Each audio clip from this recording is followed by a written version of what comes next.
साथियों नमस्कार। मैं आपका दोस्त आशीष लेकर आया हूँ मुंशी प्रेमचंद जी की वह अमर कहानी जो मित्रता की वास्तविक मिसाल को प्रस्तुत करती हुई मित्रता की मूल परिभाषा को हमारे सामने रखती है। उस कहानी का नाम है दो बैलों की कथा। जी हाँ, दो बैलों की कथा। तो चलिए शुरू करते हैं कहानी। उससे पहले आपसे एक छोटा सा आग्रह, चैनल पर पहली बार आए हैं तो चैनल को कर दे सब्सक्राइब और इस ऑडियो को कर दे लाइक, ताकि आप तक हमेशा सबसे पहले हमारे ऑडियो वीडियो पहुंचते रहे। तो लीजिए देर न करते हुए अब शुरू करते हैं कहानी दो बैलों की कथा। जानवरों में गधा सबसे ज़्यादा बुद्धिहीन समझा जाता है। हम जब किसी आदमी को पल्ले दर्जे का बेवकूफ़ कहना चाहते हैं तो उसे गधा कहते हैं। गधा सचमुच बेवकूफ़ है या उसके सीधेपन, उसकी निरापराध सहिष्णुता ने उसे यह पदवी दे रखी है, इसका निश्चय नहीं किया जा सकता। गाय सींग मारती है। ब्याही हुई गाय तो अनायास ही सिंहनी का रूप धारण कर लेती है। कुत्ता भी बहुत गरीब जानवर है, लेकिन कभी कभी उसे भी क्रोध आ जाता है, किंतु गधे को कभी क्रोध करते नहीं सुना, नहीं देखा। जितना चाहो गरीब को मारो, चाहे जैसी खराब सड़ी हुई घास सामने डाल दो, उसके चेहरे पर कभी असंतोष की छाया भी नहीं दिखाई देगी। वैसाख में चाहे एकाध बार कुलेल कर लेता हो, पर हमने तो उसे कभी खुश होते नहीं देखा। उसके चेहरे पर एक स्थायी विषाद स्थायी रूप से छाया रहता है। सुख दुख हानि लाभ किसी भी दशा में उसे बदलते नहीं देखा। ऋषियों मुनियों के जितने गुण हैं वे सभी उसमें पराकाष्ठा पर पहुंच गए हैं, पर आदमी उसे बेवकूफ़ कहता है। सद्गुणों का इतना अनादर कहीं नहीं देखा।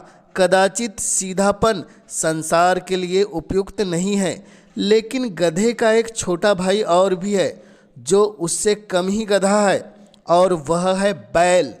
जिस अर्थ में हम गधा का उपयोग करते हैं उसी से मिलते जुलते अर्थ में बछिया के ताऊ का भी प्रयोग करते हैं। कुछ लोग बैल को शायद बेवकूफ़ों में सर्वश्रेष्ठ कहेंगे, मगर हमारा विचार ऐसा नहीं है। बैल कभी कभी मारता भी है, कभी कभी अड़ियल बैल भी देखने में आता है और भी कई रीतियों से अपना असंतोष प्रकट कर देता है।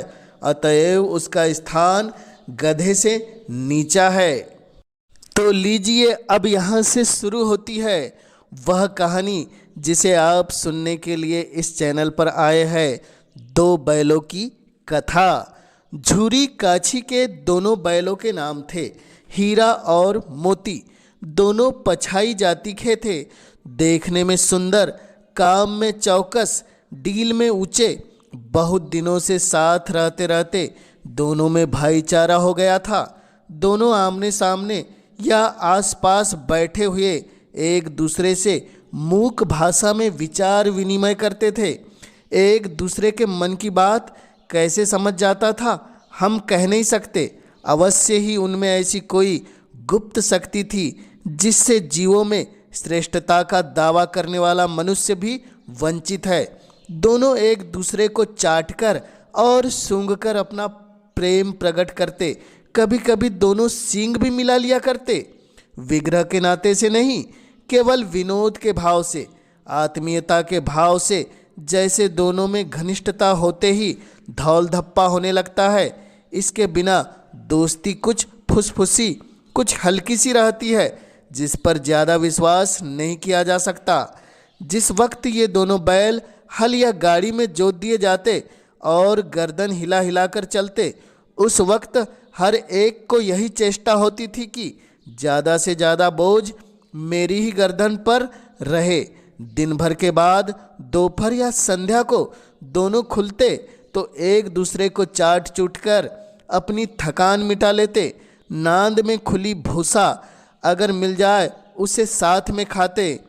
एक मुंह हटा लेता तो दूसरा भी हटा लेता था। संयोग की बात, झूरी ने एक बार गोई को ससुराल भेज दिया। बैलों को क्या मालूम वे क्यों भेजे जा रहे हैं। समझे मालिक ने हमें बेच दिया। अपना यो बेचा जाना उन्हें अच्छा लगा या बुरा कौन जाने, पर झूरी के साले गया को घर तक गोई ले जाने में दांतों पसीना आ गया। पीछे से हाँकता तो दोनों दाएं बाएं भागते, पहिया पकड़कर आगे से खींचता तो दोनों पीछे की ओर जोर लगाते, मारता तो दोनों सींग नीचे करते हुंकारते।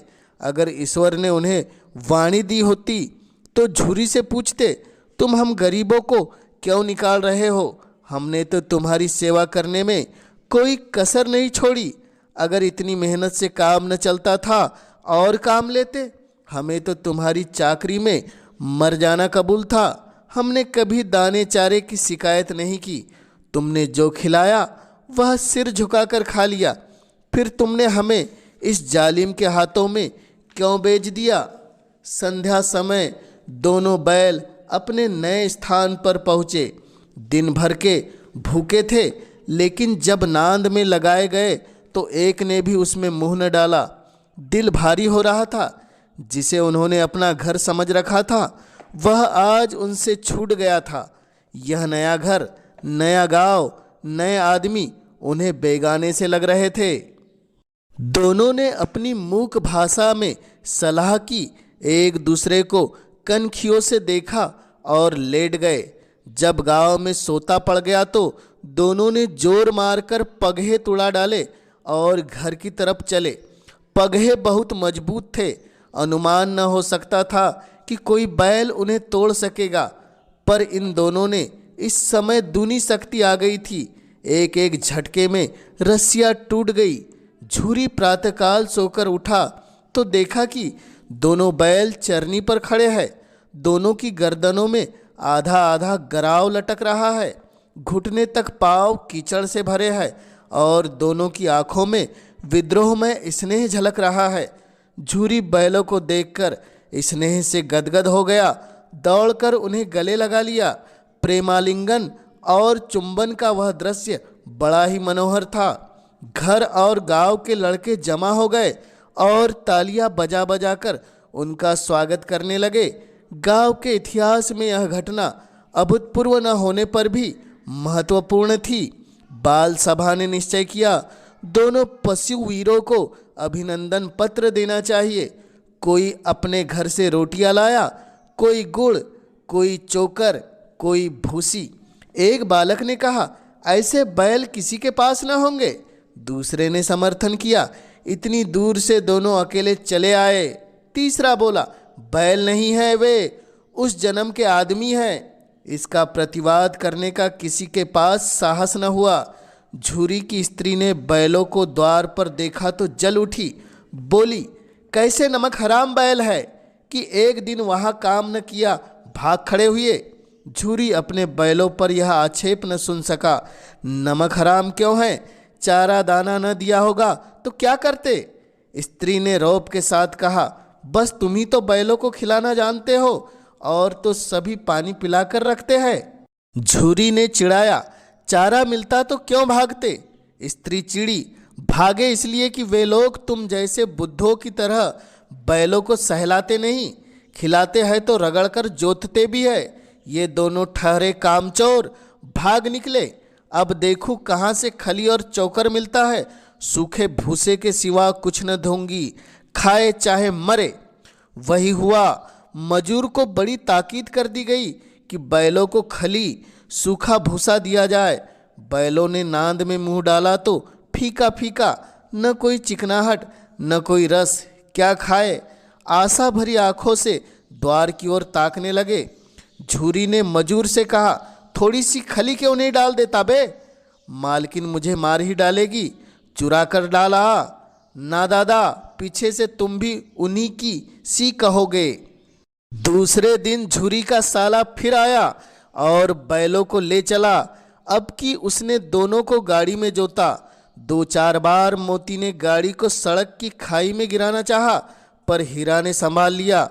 वह ज़्यादा सहनशील था। संध्या समय घर पहुंचकर उसने दोनों को मोटी रस्सियों से बांधा और कल की शरारत का मजा चखाया।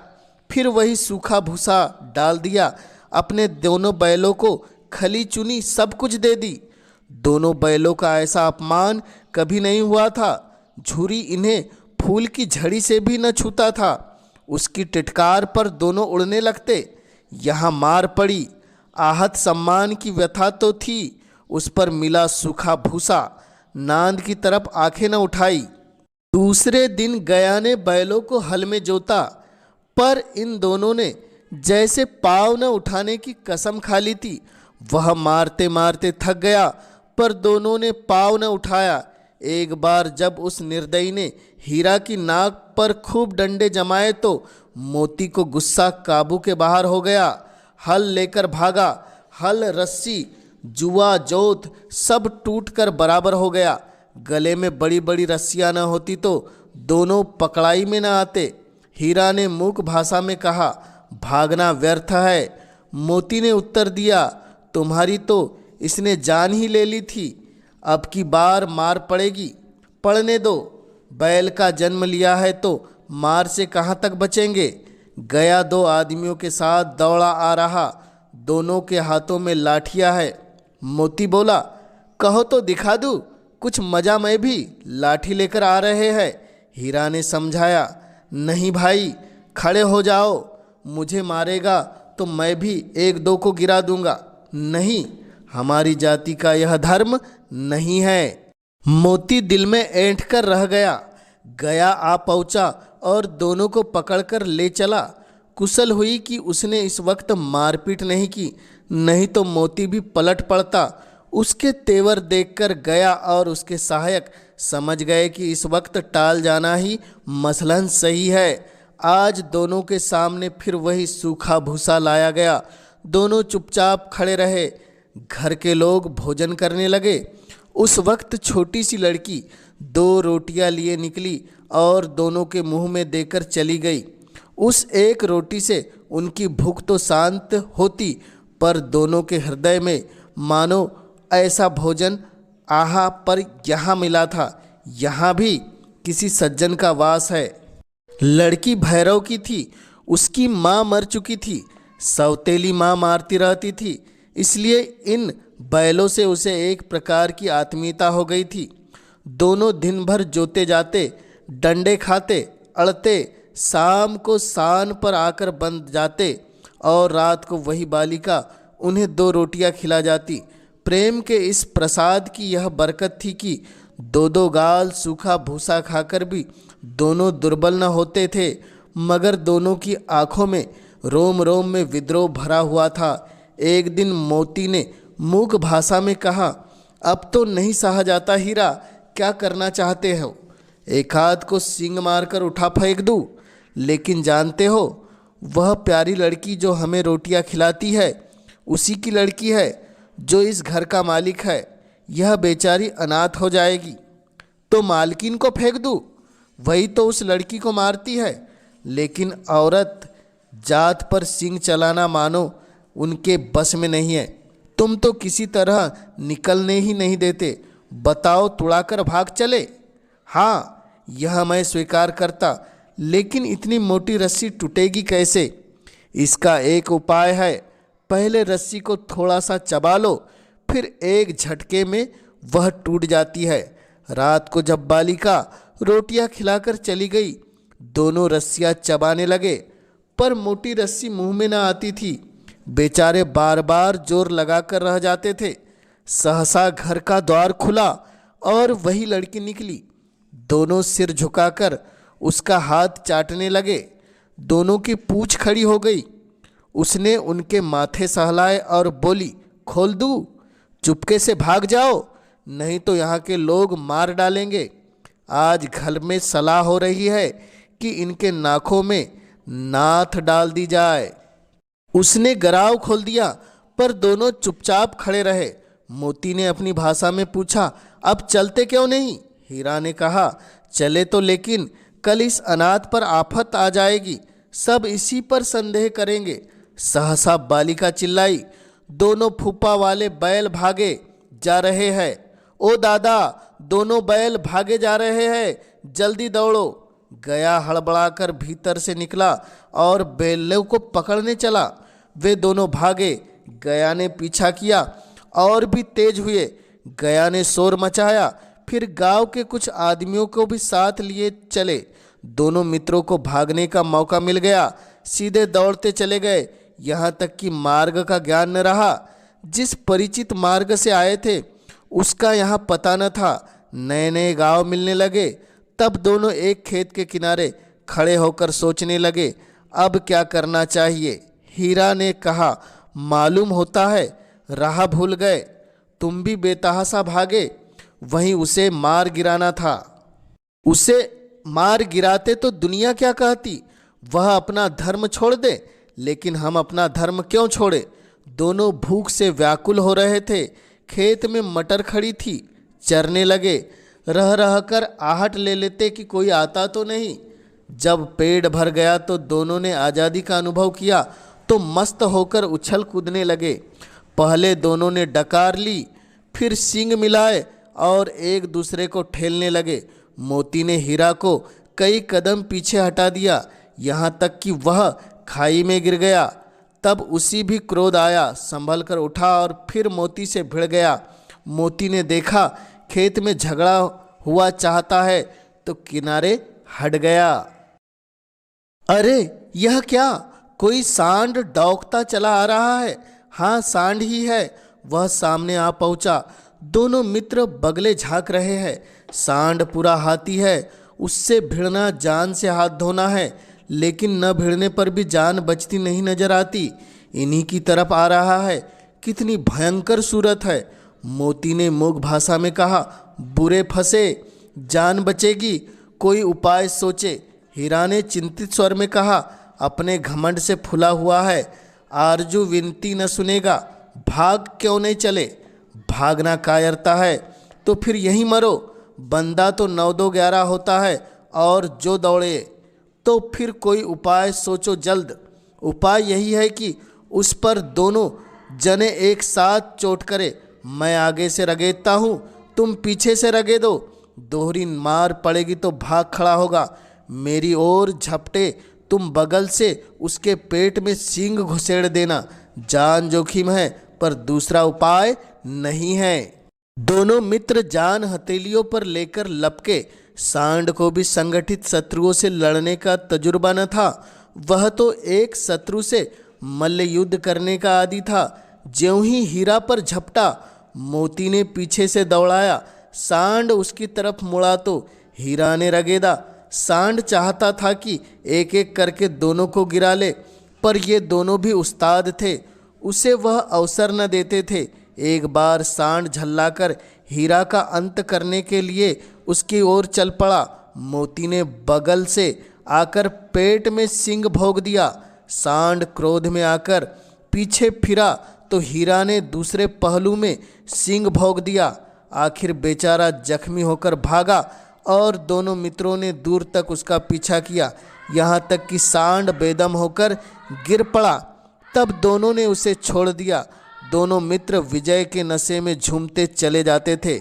मोती ने अपनी सांकेतिक भाषा में कहा, मेरा जी तो चाहता है कि बच्चे को मार ही डालूं। हीरा ने तिरस्कार किया, गिरे हुए बैरी पर सींग न चलाना चाहिए, यह सब ढोंग है। बैरी को ऐसा मारना चाहिए कि फिर न उठे।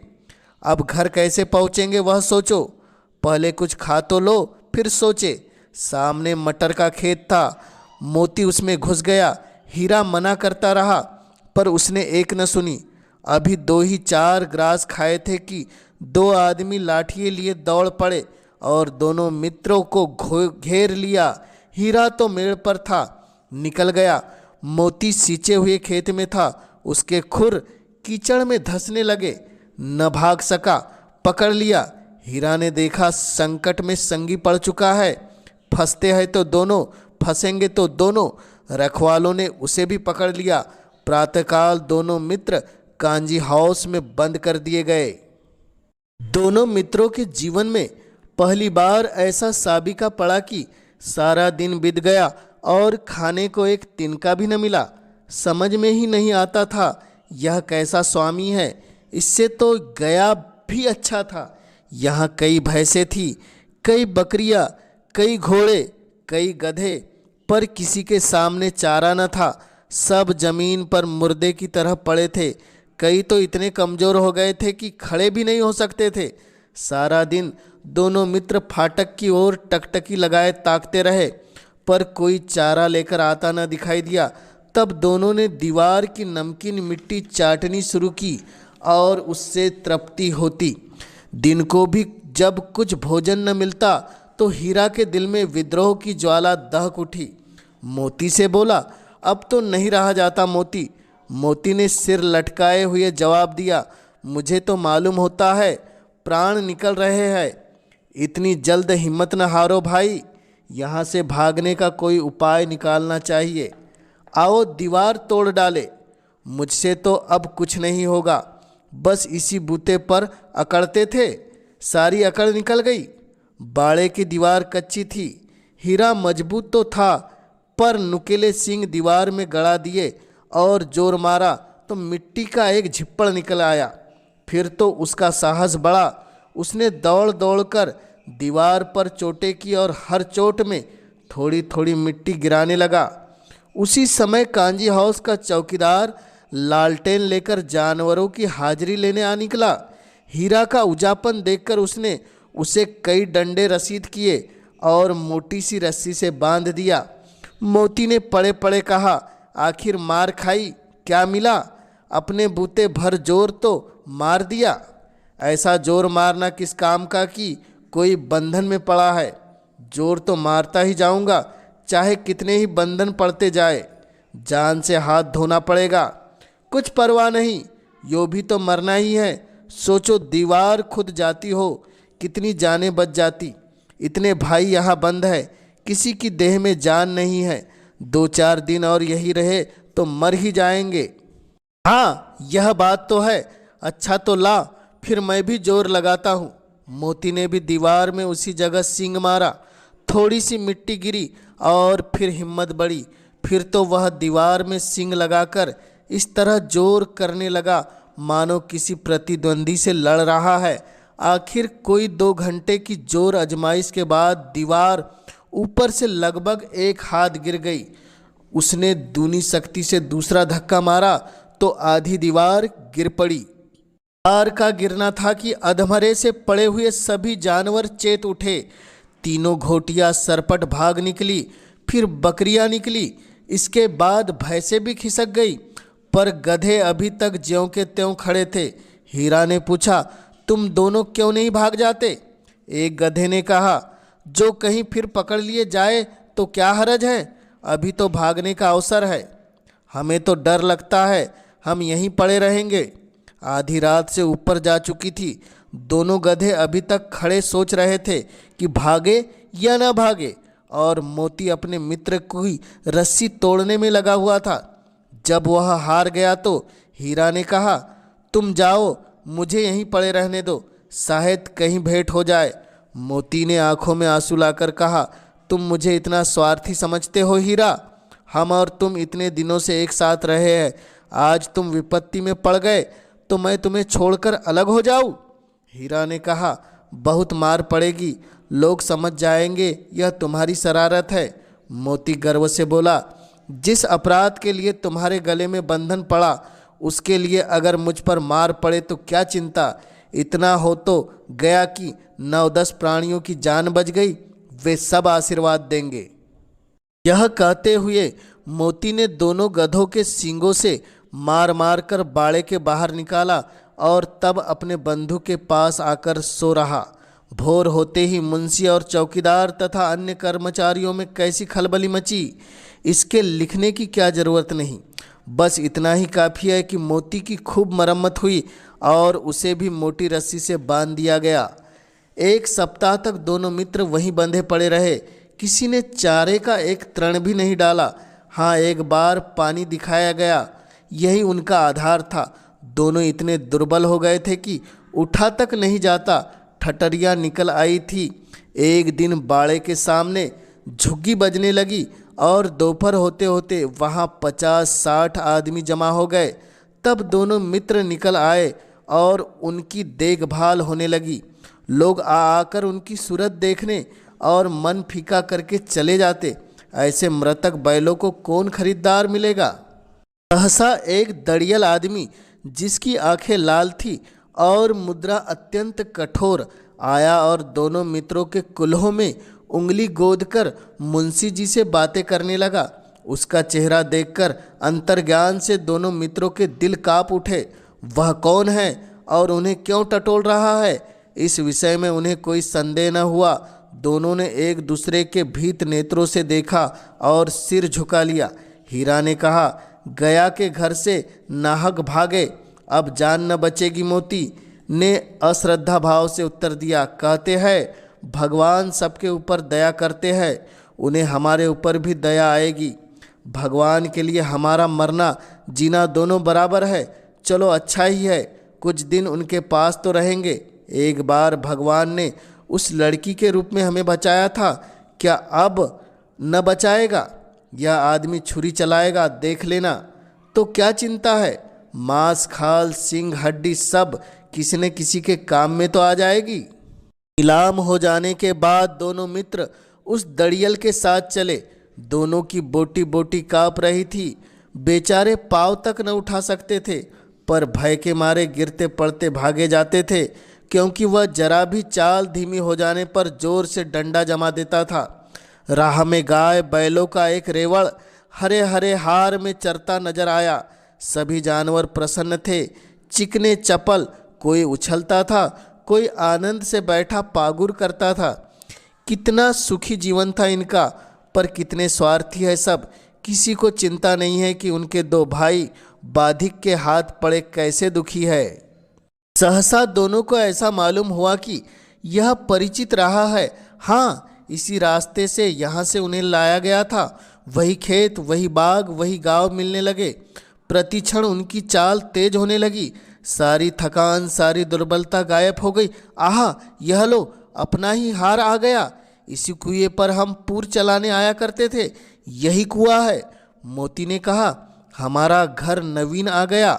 हीरा बोला, भगवान की दया है, मैं तो अब घर भागता हूँ, यह जाने देगा, इसे मैं मार गिराता हूँ। नहीं नहीं, दौड़कर थान पर चलो, वहाँ से हम आगे न जाएंगे। दोनों उन्मत्त होकर बछड़ों की भांति कुलेल करते हुए घर की ओर दौड़े। वह हमारा थान है। दोनों दौड़कर अपने थान पर आए और खड़े हो गए। दड़ियल भी पीछे पीछे दौड़ा चला आ रहा था। छुरी द्वार पर बैठा धूप खा रहा था। बैलों को देखते ही दौड़ा और उन्हें बारी बारी से गले लगाने लगा। मित्रों की आंखों में आनंद के आंसू बहने लगे। एक झुरी का हाथ चाट रहा था। दड़ियल ने जाकर बैलों की रस्सियां पकड़ ली। झुरी ने कहा, मेरे बैल है, तुम्हारे बैल कैसे? मैं मवेशी खाने से नीलाम लिए लाता हूँ। मैं तो समझता हूँ चुराए लिए आते हो। चुपके से ले चलो जाओ। मेरे बैल है, मैं बेचूंगा तो बिकेंगे। किसी को मेरे बैल नीलाम करने का क्या अख्तियार है? जाकर थाने में रपट कर दूंगा। मेरे बैल है, इसका सबूत यह है कि यह मेरे द्वार पर खड़े हैं। दड़ियल झल्लाकर बैलों को जबरदस्ती पकड़ ले जाने लगा। उसी वक्त मोती ने सींग चलाया। दड़ियल पीछे हटा। मोती ने पीछा किया। दड़ियल भागा। मोती पीछे दौड़ा। गांव के बाहर निकल जाने पर वह रुक गया, पर दड़ियल का रास्ता देखता रहा। दड़ियल दूर खड़ा गालियां निकाल रहा था, पत्थर फेंक रहा था और मोती विजय सूर्य की भांति उसका रास्ता रोके खड़ा था। गांव के लोग यह तमाशा देखते थे और हंसते थे। जब दड़ियल हार कर चला गया तो मोती अकड़ता हुआ लौटा। हीरा ने कहा, मैं डर रहा था कि कहीं तुम गुस्से में आकर मार न बैठो। अगर वह मुझे पकड़ता तो मैं बेमारे न छोड़ता। अब न आएगा, आएगा तो दूर से ही खबर लूँगा। देखूँ कैसे ले जाता है। जो गोली मरवा दे, मर जाऊँगा, पर उसके काम तो ना आऊँगा। हमारी जान को कोई जान ही नहीं समझता, इसलिए कि हम इतने सीधे हैं। जरा देर में नांदों में खली, भूसा, चोकर और दाना भर दिया गया और दोनों मित्र खाने लगे। झुर्री खड़ा दोनों को सहला रहा था और 20 लड़के तमाशा देख रहे थे। सारे गांव में उत्साह सा मालूम होता था। उसी समय मालकिन ने आकर दोनों के माथे चूम लिए। यह थी कहानी दो बैलों की कथा, जिसमें हीरा मोती के माध्यम से प्रेमचंद जी ने वर्तमान समाज में सीधेपन और सरलपन की भावनाओं को कैसे व्यक्त किया जाए यह स्पष्ट तौर पर समझाया है। तो चैनल में अब तक बनने के लिए और इस ऑडियो को सुनने के लिए आप सभी का तहे दिल से धन्यवाद।